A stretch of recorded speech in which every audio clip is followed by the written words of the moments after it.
tere kõigepealt ja aitäh esinemast. Rääkisite siis kodulaenu võtmisest ja oli selline põnev teema tundus. Vaatasin, Slidos oli päris palju küsimusi ja kuulsin ka enne, et LHV-l läheb kodulaenudega hästi. Kas teie näete, et kodu ostmine on praegu populaarne? Tere ja aitäh.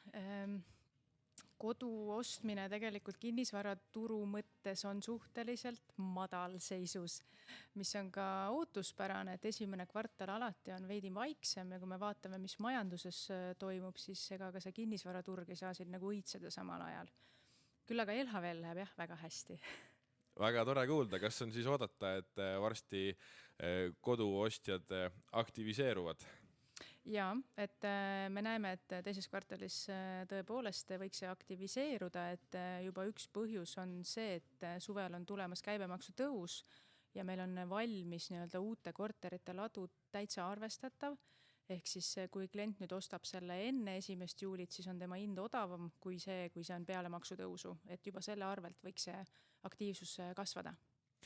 Mida üks tubli laenutaotleja võiks teha, et saada omale paremad tingimused või suurendada tõenäosust, et ta saab omale selle kodu soetada, mida ta soovib, tulude, kulude korrigeerimise, harjumuste korrigeerimise poolelt? Ja, et kui on selliseid väikseid kohustusi, väikelaene, järelmakse, siis tasub mõelda, et kas need on võimalik siis maha maksta. Et see suurendab seda võetavat laenusummat ja nagunii, kui kodu osta tahta, siis on ju olemas see nii-öelda sissemakse summa. Et selle arvelt siis tegelikult saabki neid väikeseid kohustusi maha maksta. Mis panga silmis on kindlasti pluss on see, et millised on säästmisharjumused või investeerimisharjumused, et see lisab nii-öelda neid plusspunkte sellesse riskiskooringusse. Eks oma investeerimiskonto väljavõtte tasub ka kaasa panna sinna laenutaotluse dokumentidesse? No see tuleb nii-öelda siis automaatselt. See on juba teada, selge.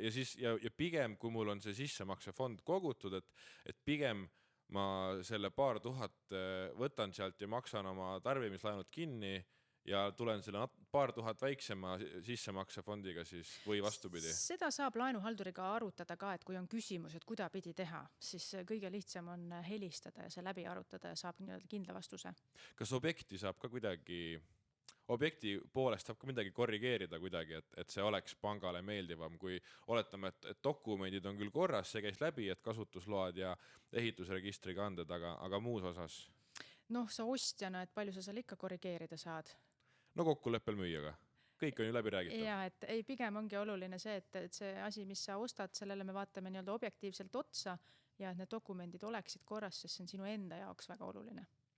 Kas see on nüüd siis Slidost hästi populaarne küsimus, et kuidas pank suhtub välismaal teenitud tulusse? Eestlaste puhul suhtume hästi. Ehk et kui sa oled eestlane, töötad siis välisettevõtteseks, ehk et saad välismaalt tulu, et siis meie küsimus on see, et kui sa kodu ostad, et kas sa teed Eestis olles seda välismaa ettevõttele tööd, et kui see vastus on jah, on seal mingi hübriidlahendus, et siis me ei näe mingisugust probleemi. Kui sa oled välismaalane, töötad välismaal, no siis ei saa Eestis laenu. Hästi, aga need pendelrändajad, need lähevad sinna hübriidlahenduse alla siis? Kes see pendelrändaja on? Noh, see, kes käib 2 nädalat kuust Rootsis näiteks või see, kes käib 4 kuud aastast Norras. Ja selles mõttes, kui nende kodu on ju siis enamus aega on Eestis, et nendega ei ole mingisugust küsimust. Hästi. Aga kui reaalne on tüüptingimuste muutmine laenulepingus lähtuvalt inimese eripäradest, olgu siis need sissetuleku... Üldtingimuste muutmine. Üldtingimuste, jah. Suhteliselt võimatu, et panga üldtingimused on ikkagi kehtestatud ja ma arvan, et ükski pank sinna erisusi ei tee. Okei, mul on üks väga konkreetne näide ka. Tahakski teada teie arvamust, et kui tavaline selline asi on. Täitsa Eesti näide, kus inimene siis pidevalt käib välismaa vahel tööl, reaalne kodu on Eestis ja pank esialgu siis nõudis, et peaks olema siis regulaarne sissetulek samas pangas, kus see kodulaen on. Laenutaotleja ütles, et mul sellist asja nagu regulaarne sissetulek ei ole, et see pidevalt varieerub, aga näha oli, et see tulude maht on nagu piisav igati. ja see võeti sealt lepingust välja, kuna klient ütleski, et see ongi minu elu normaalsus ja siis hiljem tagantjärgi, kui Euribor tõusis, siis panga poolt hakati survestama, et nüüd te peate ikkagi selle sissetuleku tooma meie panka, muidu me tõstame seda intressi ja nagu survestati kõvasti, et kas te näete, et see on selline tavapärane olukord? No tegelikult ütleme nii, et seda sissetulekut sa ei saa intressi sellega survestada, kui see ei ole lepingus seotud. Neid meile saadeti ja mitte üks. Jah, aga need ei ole väga juriidiliselt pädevad. Et mis puudutab seda, et muudeti ära see üldtingimuste punkt, et siis jah, et on võimalik korrigeerida seda sõnastust eritingimusena, et selles punktis on selline mööndus, et nii on võimalik küll. Ja see sissetuleku pool, et kui klient selle ära põhjendab, eks, siis on igati nagu loogiline ja seda teha saab. Aga sissetulekuid meie pigem soovime. Et me soovime oma klientide sissetulekuid meie panka, sest et me oleme kõige odavam igapäevapank ja me ei näe ühtegi põhjust, miks klient ei peaks soovima meie juurde tulla.